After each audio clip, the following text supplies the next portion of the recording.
Jason Phillips here, founder of the Nutritional Coaching Institute, and today we're talking about perhaps the single most important nutritional tactic you need as a coach, which is helping a client establish their goals using the triangle of awareness. Now, the triangle of awareness is a tool that we here at NCI created about 5 to 6 years ago, and it's one that has begun to be used almost everywhere in the space. And it came from the fact that when I was working with higher performing athletes or really individuals that were using high performance training modalities to change their body composition, I often saw one simple desire, and it was that people wanted to perform better, but also look better. And from a very simple foundational level, that just doesn't add up. To perform better, you need to be at a calorie maintenance or perhaps a small surplus. And typically to look better, that requires fat loss, which would require a calorie deficit. And I've never, to this day, in my 36 years on this earth, met an individual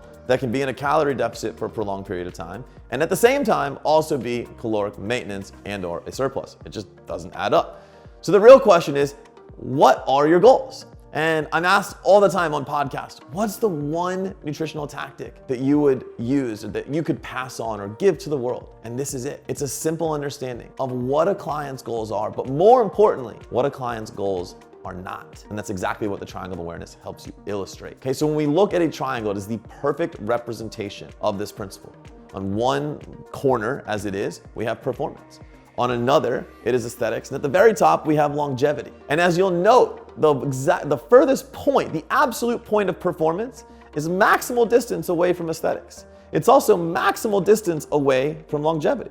And so if we look at the pinnacle of performance, we could talk about NFL athletes, CrossFit athletes, or any high performing sport. And we talk about what are they awarded for? What is the pinnacle of what they do? Well, in the NFL, it would be Super Bowl. In CrossFit, it would be the CrossFit Games. You name the sport, you talk about their championship. Those athletes are rewarded for one thing, winning. It's not about what they look like. It's not about how long they're going to live. It's not about the lab work they do or don't have. It's about, were they the biggest? Were they the strongest? Were they the fastest?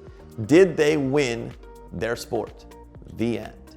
I used to talk about all the time, Matt Frazier, he wins the CrossFit Games, 5 years now? Not once was he put on the podium and given an award for best abs in CrossFit. He was put on the podium, top of the podium, 5 years in a row, and was claimed the fittest man on earth because he lifted the most, he was the fastest, and he destroyed the competition. That is the pinnacle of performance. Now aesthetics, we could start talking about bodybuilding, physique competitions, modeling. And not once have I seen a cover model or a Mr. Olympia put on the cover of a magazine, right? Basically praised for their physique, but also said, well, their physique is because they back squatted 600 pounds or because they won the CrossFit Games. No.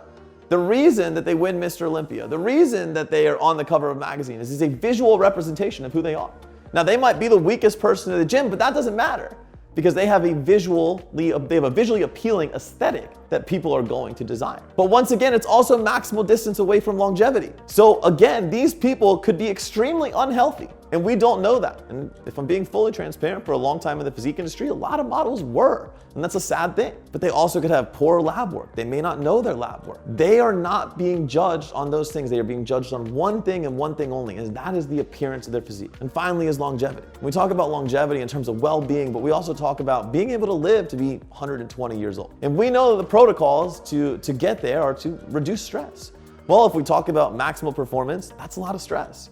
If we talk about getting to a super lean body fat, that's a very large navigation away from homeostasis. That's a lot of stress. And the protocols used to achieve each are also going to bring a lot of stress. So when we start to understand the absolute points of the triangle, now we can pair up, where are your goals? And most importantly, where are your goals not? So as a coach, consider this, and this might be the most valuable asset you ever put in your toolkit. Build a picture of a triangle. Put performance here, aesthetics here, longevity here. And then turn the marker over to your client and say, Mrs. Jones, I want you to draw a small circle and show me where your goals are. And when she does so, you're gonna say, great, I want you to tell me what that represents. Normally you'll be somewhere near the middle and you'll say, okay, cool.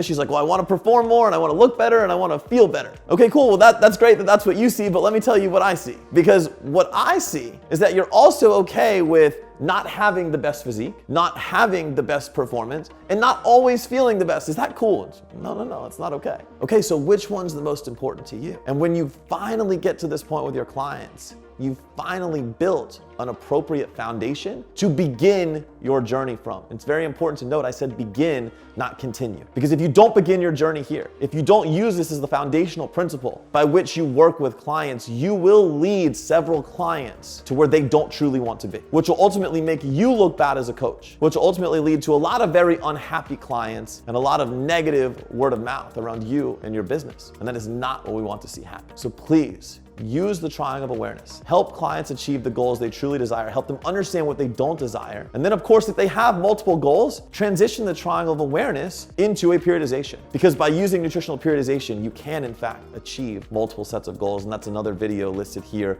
on our channel. Now, if you want to know more about the triangle of awareness, if you want to know more about periodization, I want you to do two quick things for me. One, do me a favor, click that like button, give us a subscribe. We greatly do appreciate that. But also click the link below this video, and you'll find what's called the Nutrition Coaching Cheat Sheet. This is a collection of things like the triangle of awareness, like periodization, the exact tools and systems I have used for 15 plus years to create tens of thousands of transformations. And I'm giving it away to you for free. All you gotta do is click that link, get your information in there. We're gonna send it over to you, and we are going to help you continuing to choose impact over everything.